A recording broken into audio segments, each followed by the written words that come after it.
Allo, oui, salam alaikum, bonjour à tout le monde, tous les frères en France, tu vois, sans distinction de couleur, de race, tu vois, de religion, que la paix soit avec vous tous. Je suis encore en direct de Dakar, Inch'Allah, bientôt je vais rentrer en France pour s'occuper de nos affaires Ghetto Fabulous Gang. J'ai fait cette petite vidéo pour intervenir, tu vois, sur la situation entre les frères de la LDNA, Gucci-Ville, tout ça, et Maître Gims. Donc, j'ai vu la vidéo des frères Gucci-Ville et les frères de la LDNA. Moi, personnellement, je les soutiens à 100%. J'ai vu aussi la vidéo de la rencontre de frère Gucci-Ville LDNA avec Maître Gims, que le frère Gucci-Ville il a fait. Et je lui dis félicitations frère, bonne continuation dans ce que vous faites, tu vois. Moi personnellement je suis très impressionné par le discours que tu as tenu, tu vois, par ta clairvoyance, la manière dont tu as analysé la chose. Et tu as absolument raison de dire que c'est pas parce que quelqu'un il est noir que c'est un frère, non. Et surtout, il y a plein de gens qui disent que ton action, je dis ton action, votre action, votre association, la LDNA, n'a servi à rien, que c'est de la jalousie. Je pense que c'est tout simplement de la frustration. Les gens, la plupart des Renois aujourd'hui, c'est qu'ils n'ont pas les couilles de le faire, ils critiquent. Quand quelqu'un il fait ce qu'eux, ils voulaient faire, mais ils ont peur des conséquences, ils les critiquent. Ils le taxent de jaloux, de haineux, de aigris. Et moi, je te dis, frère, bonne continuation dans ce que tu fais. Même si ton action, ça ne va rien changer sur les ventres de Maître Gims ou à la CCD, à la FNAC ou pas. En tout cas, frère, ton action, votre action a posé le débat de l'inutilité, de la supercherie, de la duperie que font les personnalités, les pseudo-personnalités noires. D'accord? Qu'on dit ils ont réussi.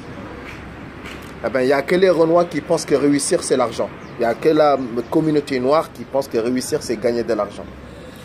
Jamais tu vas un juif te dire qu'un autre juif, il a réussi parce qu'il a de l'argent. Non. Il a réussi parce qu'il apporte quelque chose à sa communauté. C'est une force pour son peuple. Jamais vous allez voir un rappeur, un rebeu, qui va dire, un Algérien qui va dire qu'il s'en fout des problèmes de l'Algérie.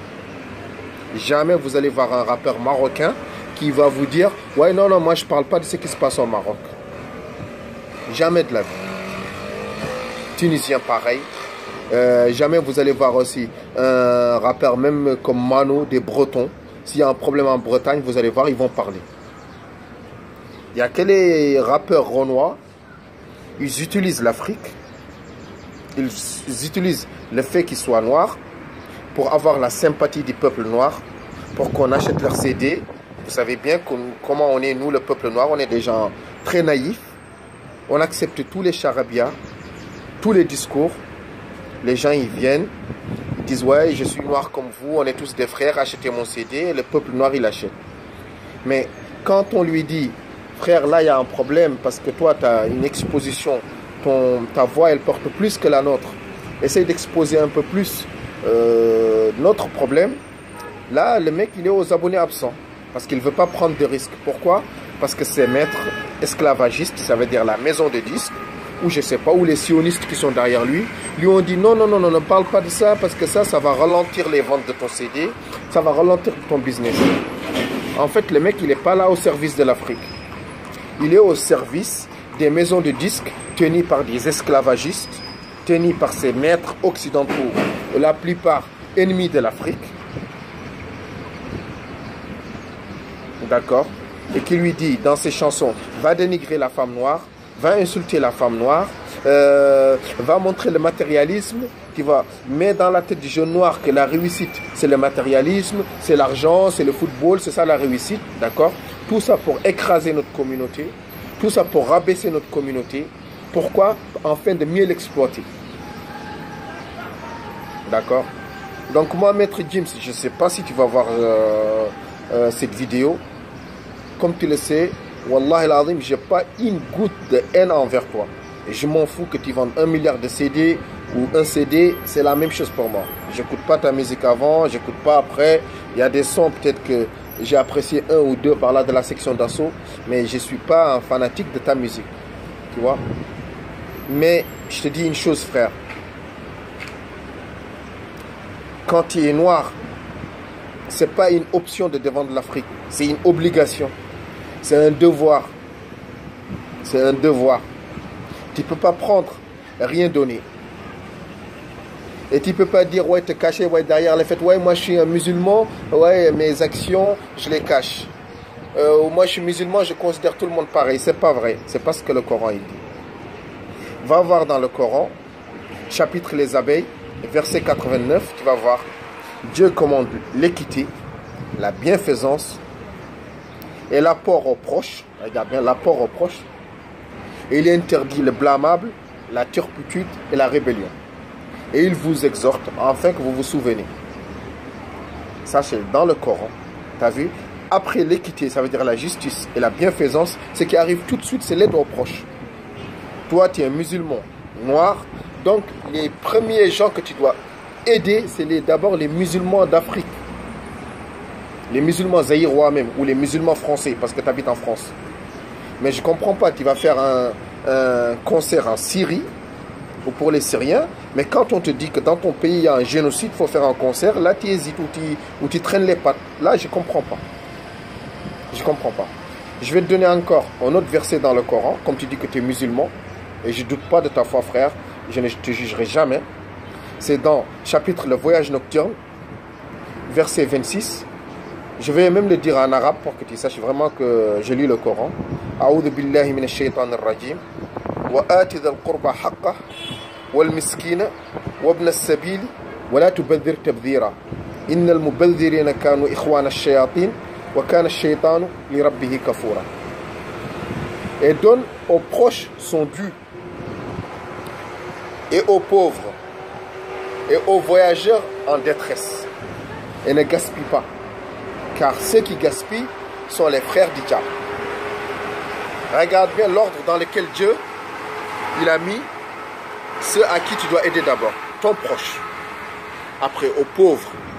Après aux voyageurs en détresse, ce qu'on appelle peut-être les migrants chez nous ou ceux qui sont en France. Donc les premiers gens que tu dois aider, et publiquement, si tu dis que tu es musulman, c'est d'abord les musulmans du Zaïre. Si tu dis vraiment, c'est pour toi tu es zaïrois. Si tu te sens plus français, c'est d'abord les musulmans français. D'accord? Et par extension, tous les Zaïrois, par extension, qu'ils soient musulmans ou pas, par extension, tous les Français, parce que tu appartiens à cette communauté. Tu as la nationalité française, donc tu as des devoirs envers la France. Tu as la nationalité zaïroise, tu as des devoirs envers les Zaïres. Qu'ils soient musulmans ou pas, mais c'est de là que tu dois commencer. Mais ce que je ne comprends pas chez vous, c'est que tu fais un concert pour la Syrie, c'est qu'il y a une chose très recommandée, une chose très très bien.